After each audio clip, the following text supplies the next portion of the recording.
Halo teman-teman Lengki 23.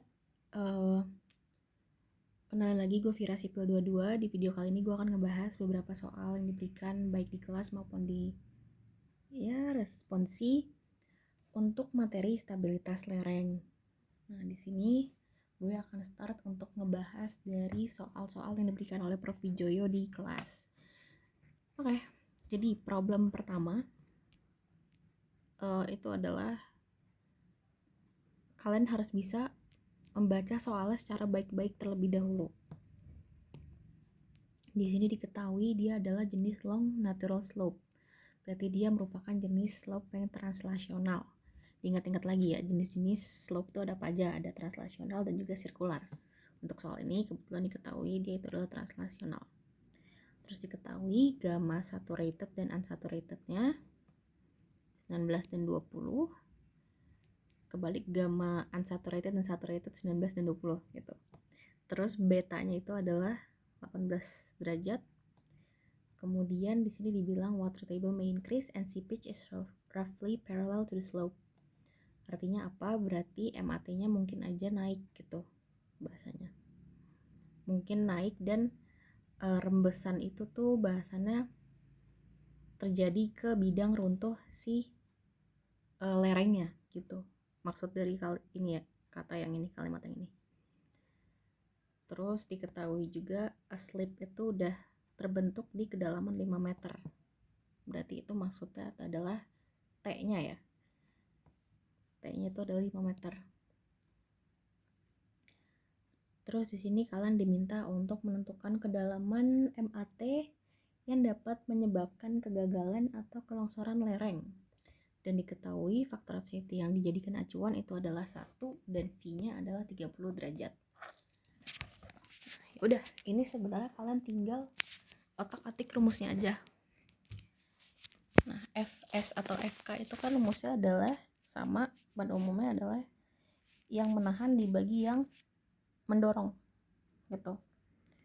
Nah, di sini udah gue masukin rumus untuk memperhitungkan si tau resistance dan juga tau mobilized ya. Di sini diminta X-nya guys.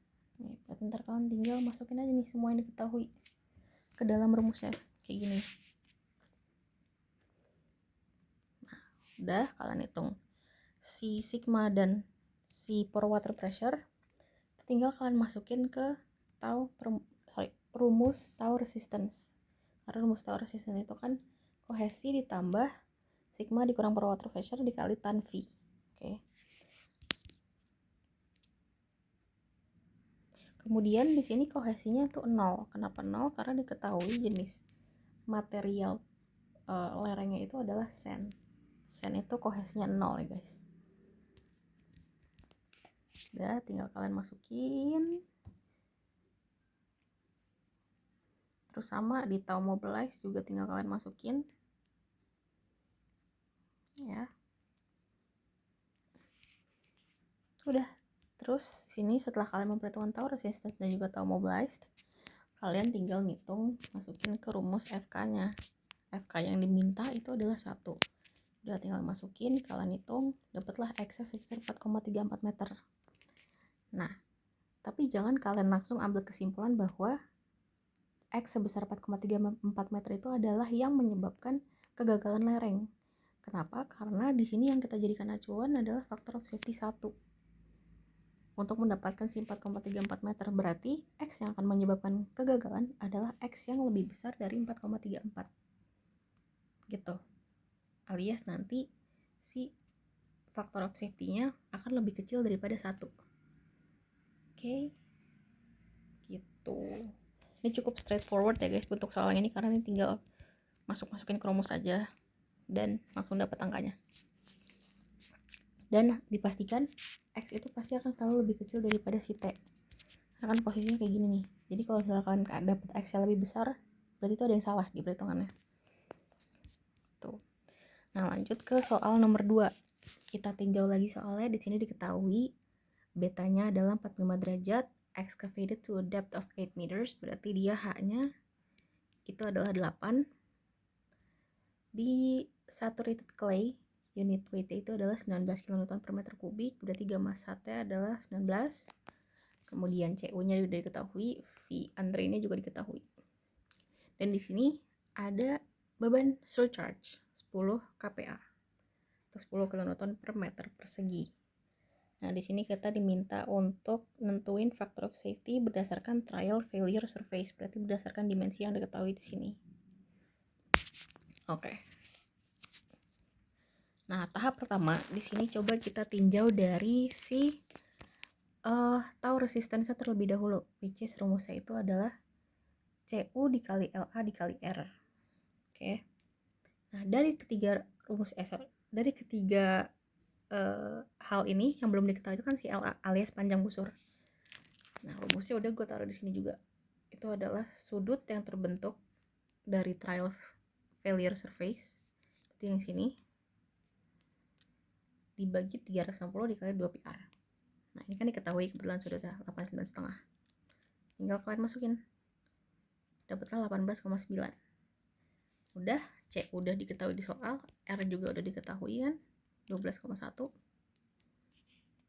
Dapatlah segini untuk si tau resistance. Nah, lanjut kita ke tau mobilized. Nah, mobilized itu adalah yang disebabkan oleh si pola runtuh itu sendiri. Gitu. Bahasanya jangan gitu. Jadi, kalau di lereng atau stabilitas lereng, antara yang menahan dan yang bergerak itu bidang tinjauannya itu kita sama, yaitu adalah si pola runtuh ini. Beda kalau misalnya tadi di DPT itu kalau misalnya yang menahan itu kan si DPT-nya, sedangkan yang mendorong itu tanahnya. Nah, sedangkan kalau di lereng ini dua-duanya itu adalah dari si pola runtuh ini. Nah, bedanya apa? Kalau misalnya yang menahan itu adalah yang gayanya arahnya ke sini. Sini. Sedangkan yang mendorong itu adalah gaya ke bawah. Gitu. Oke, berarti tadi yang resistance ini itu adalah besar gaya yang ke sini. Nah, terus untuk yang mobilize ini adalah gaya yang mendorong ke bawah, alias di sini kalau di konteks soal ini ada W akibat dari pola runtuhnya dan juga Q akibat beban surcharge. Kita tinjau dari W dulu. W ini rumusnya itu adalah gamma materialnya dikali sama luas bidang runtuh. Ya udah, 19 dikali ini diketahui cross sectional areanya itu adalah 70 meter persegi. Dapatlah 1330. Nah, lengan momennya berapa? Diketahui nih dari sini ke sini. 4,5. Tinggal masukin. Nah, buat yang beban surcharge itu adalah rumusnya beban terbagi merata dikali jarak beban yang masuk ke bidang runtuh. Maksud apa nih jarak beban yang masuk ke bidang runtuh? Maksud gua itu adalah dari sini ke sini. Jadi kalau misalnya gayanya tuh panjang sampai sana nih, ini kan ada kelebihan satu nih kebetulan. Nah, yang kalian perhitungkan itu adalah gaya yang masuk ke bidang runtuhnya aja, nggak usah jauh-jauh kemana-mana. Nah, udah. Tinggal kalian kalikan, dapatlah 70,8. Nah, biasanya jarak beban yang masuk ke bidang runtuh ini tuh nggak diketahui di soal. Kayak ini. Ini tuh aslinya nggak diketahui. Nah, jadi di sini kalian harus pinter-pinter mainin geometri dari si bidang runtuhnya. Di sini kalau kalian lihat, ini kan di sini 3,5 diketahui R 12,10. Ya udah, ini bisa kebentuk segitiga dong. Bisa kalian cari pakai Pitagoras. Nah, dapatlah di sini 11,58. 11,58 itu dari ujung sini ke sini. Nah, kalian butuh dari sini ke sini aja. Ya udah, tinggal dikurang sama 4,5. Dapat kan? Gitu. Terus ini sama, berarti D2 nya kan jaraknya itu kan nanti setelah kalian bahasannya kalikan, maksudnya ini kalian jadikan beban terpusat. Setelah kalian jadikan beban terpusat, ya udah berarti kalian tinggal nyari armnya atau D2 nya itu dari di sini ke sini. ke O ya. Jadi semuanya itu harus dibalikin ke titik O kalau di lereng. Kalau di DPT kan dia harus dipindahin ke to ya. Gitu. Kalian udah dapet si akibat resistance sama akibat mobilize dari beban tanahnya itu sendiri sama akibat beban surcharge. Tinggal kalian masukin ke rumusnya, kita dapat di sini sebesar 2,26. Nah, batasan Fs-nya itu adalah 1 kalau misalnya di lereng. Jadi dia masih terbilang aman. Oke, kelar nomor 2, kita lanjut ke nomor 3. Nah, di nomor 3 di sini juga diketahui betanya itu 45 derajat, terus dia excavated to a depth of 8 meters, berarti dia H-nya itu adalah 8. Dari sini ke sini 8. Kemudian dia ada di jenis tanah yang saturated clay dengan unit weight-nya ada 19 kN per meter kubik, berarti gamma sat adalah 19. Diketahui CU sama sudut geser dalamnya 0. Udah. Nah, bedanya di sini kalian diminta untuk pakai Taylor Stability Chart. Rumus dari Taylor Stability Chart itu adalah ini.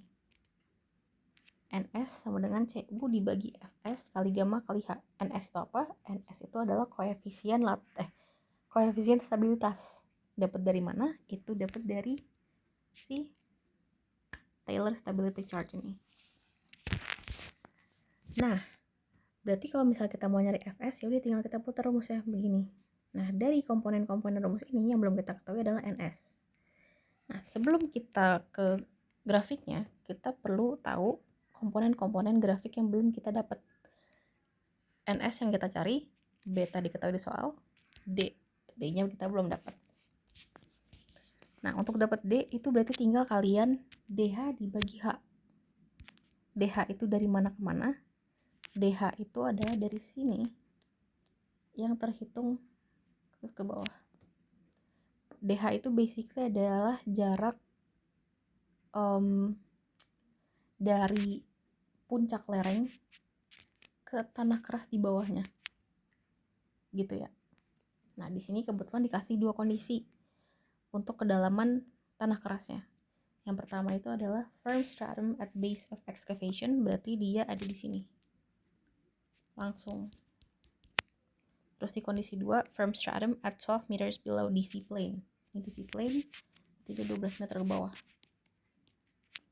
Gitu. Kita coba dari yang pertama dulu.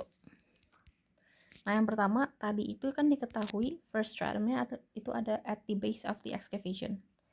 Berarti DH-nya tuh sama dengan 8 dong. Kan? Ya udah. Tinggal 8 bagi 8. Dapatlah 1 D-nya. Udah dapat 1, berarti kita tinjau yang ini nih, guys. Nah. Terus tadi betanya ada 45, anggaplah di sini. Nah, untuk soal 1 nih yang merah ya. Tab merah, tarik garis ke sini. Terus cari yang berpotongan dengan si garis D1 tadi. Berarti yang ini nih. Dari situ kita tarik garis tegak lurus menuju ke aksis yang NS. Dapatlah di sini ya kira-kira berapa nih kalau gue hitung? 0,16. Sini. Jadi nanti kalau misalnya kalian ya bahasannya nyontek atau apa tuh mungkin akan ketahuan di sini. Karena ini kan tergantung interpretasi masing-masing. Bisa aja di sini kalian nganggapnya 0,156 gitu kan, gak ada yang tahu ya gitu. Udah dapet NS, semuanya udah diketahui juga, tinggal masukin ke rumus. Dapatlah 2,67, berarti dia masih terbilang aman. Tuh, lanjut. Yang soal kedua, dia diminta firm stratum at 12 meters below DC plane. Nih gambarnya di sini.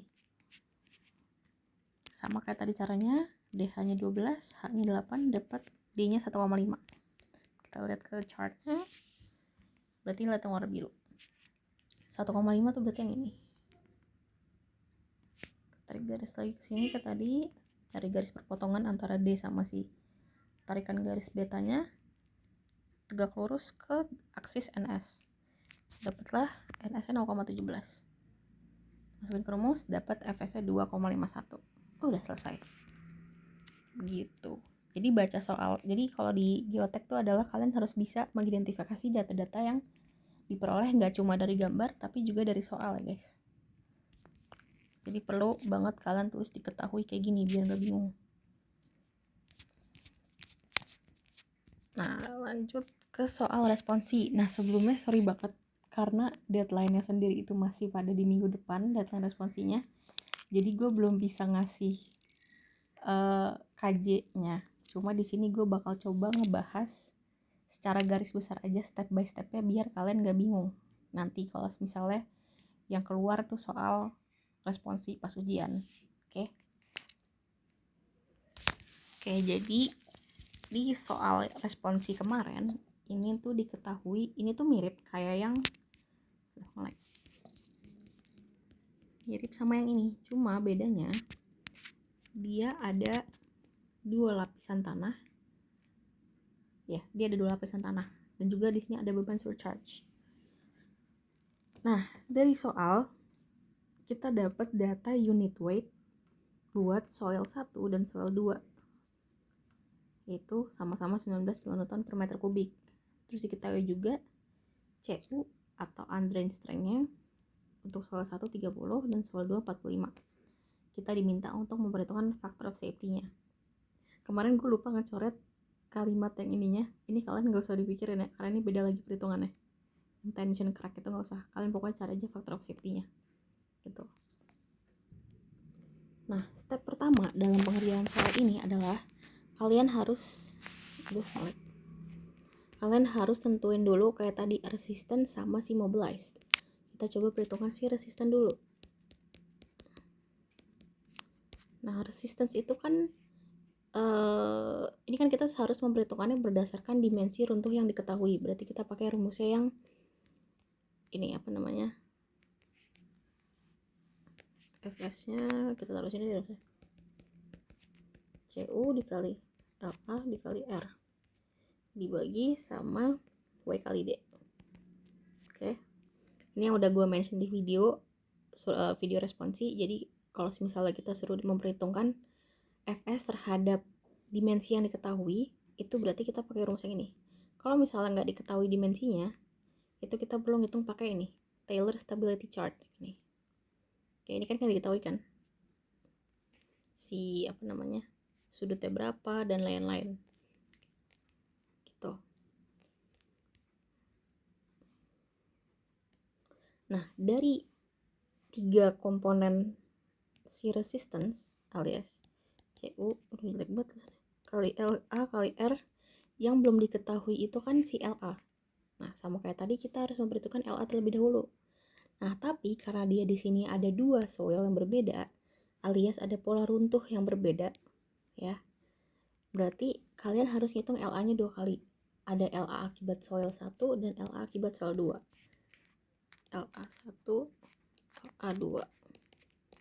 Rumus sama kayak tadi. Sudut dibagi 360 dikali 2 PR.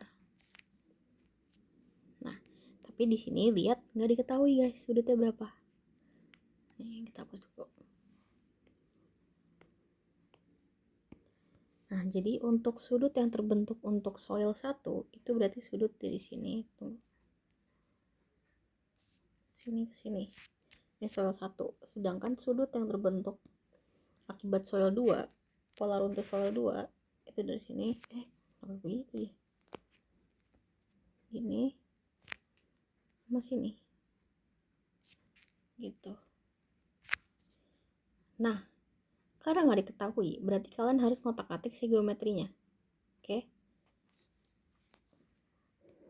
Sebenarnya nggak ada cara nggak ada cara saklek kayak rumus tertentu buat tentuin ini. Cuma kalian bisa manfaatin kayak misal Pitagoras, terus kayak trigonometri. Jadi jangan dilupain kayak cos, sin, theta, gitu-gitunya. Jadi kalian mainin aja nih si geometri dari pola runtuhnya.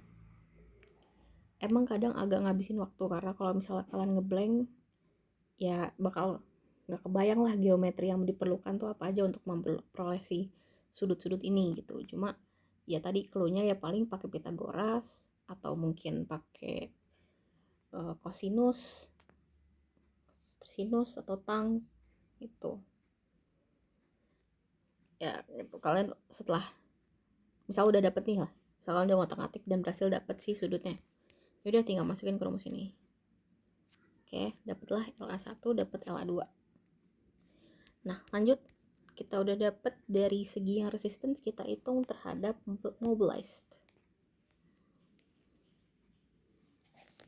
Sabar. Berarti nanti cara memperhitungkan ininya itu rumusnya jadi gini. R itu kan pasti selalu sama kan di setiap soil ya. Nah, yang beda itu adalah CU sama LA. Kan tadi CU-nya juga ada 2 kan. Nih. Berarti ntar sigma CU dikali LA. Gitu rumusnya jadinya. Nah, terus lanjut baru ke mobilized.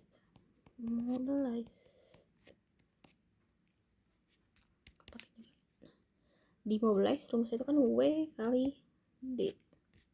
Nah, ini caranya sama kayak sebelumnya. Karena dia ada si beban surcharge, berarti dia jadi Q. Sedangkan jadi W.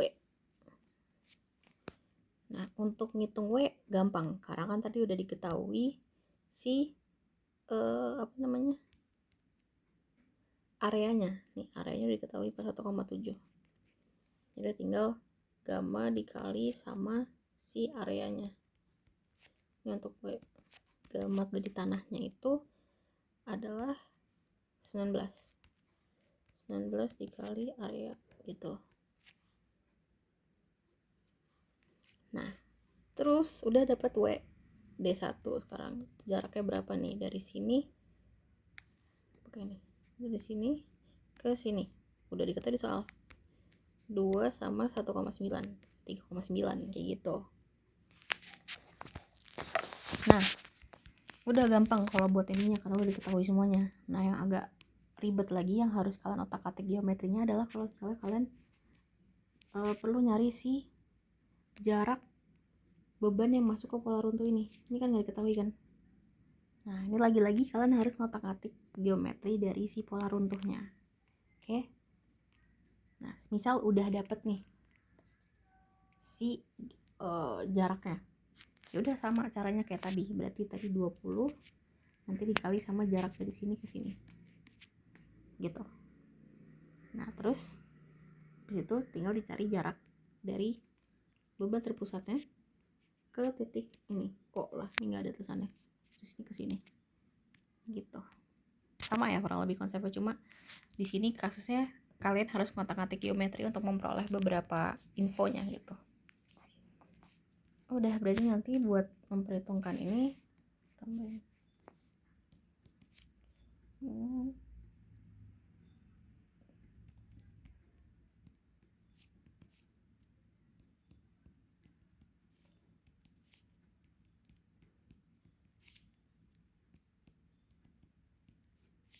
Taruh contoh sama ya rumusnya sama yang di atas.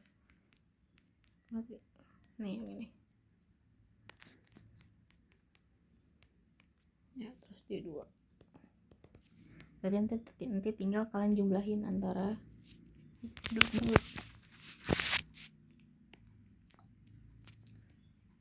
sigma W kali D.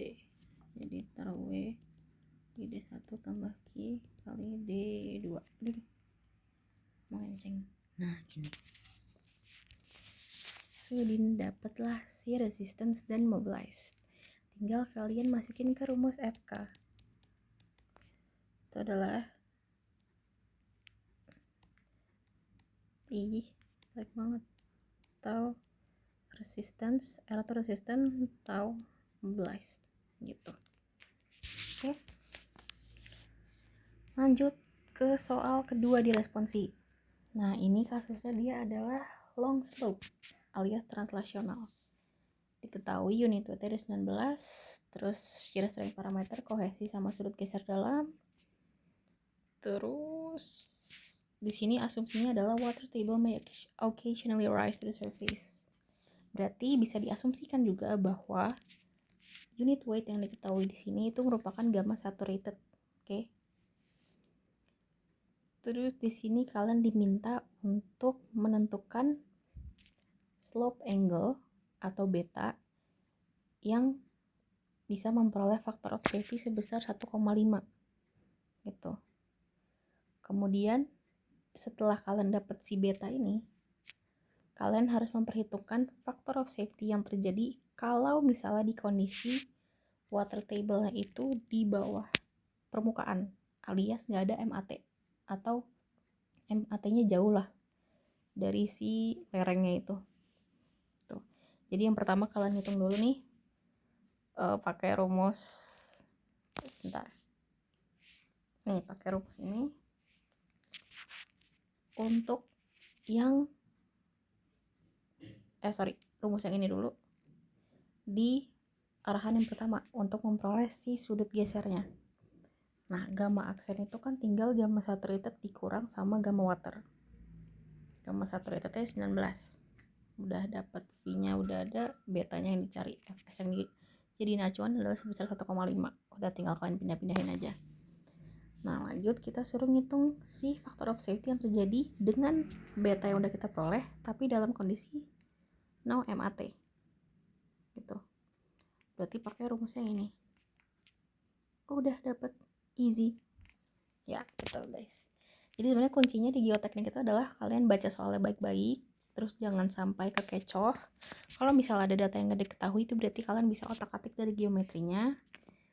Terus sama gue mau kalian tuh jangan nonton video gue doang dan cuma ngebaca dari KJ aja, karena kalau kalian nggak coba ngerjain sendiri soal-soalnya itu kalian pasti akan ngeblank pas ujian. Itu bisa gue pastiin karena waktu dulu gue juga pernah kayak gitu. Karena kalau misalnya kalian dengerin penjelasan gue dan baca baca KJ-nya aja, di sini kalian pasti bakal mikir, oh yaudah tinggal masukin rumus gini. Nah, ntar pas di soal ujian itu kalimatnya pasti ada beberapa yang diganti. Jadi sebenarnya intinya sama, cuma kalimatnya diganti untuk mengecoh gitu loh. Jadi kalau misalnya kalian udah terlalu terbiasa dengan soal pertanyaan jenis kayak gini terus pasti ujian dibedain, tuh jangan panik. Intinya tuh sebenarnya sama, nggak bakal beda, pasti nggak bakal beda. Kalaupun beda pasti ya nggak akan dibikin susah, apalagi kalian linki kan. Jadi pasti soalnya nggak dibikin seribet itu, insya Allah. Ya gitu, pokoknya kalian harus coba latihan soalnya lagi ya guys. Ya jangan dibaca dan jangan ditonton doang video gue, kalian harus nyatet. Oke, mungkin sekian dari gue, terima kasih.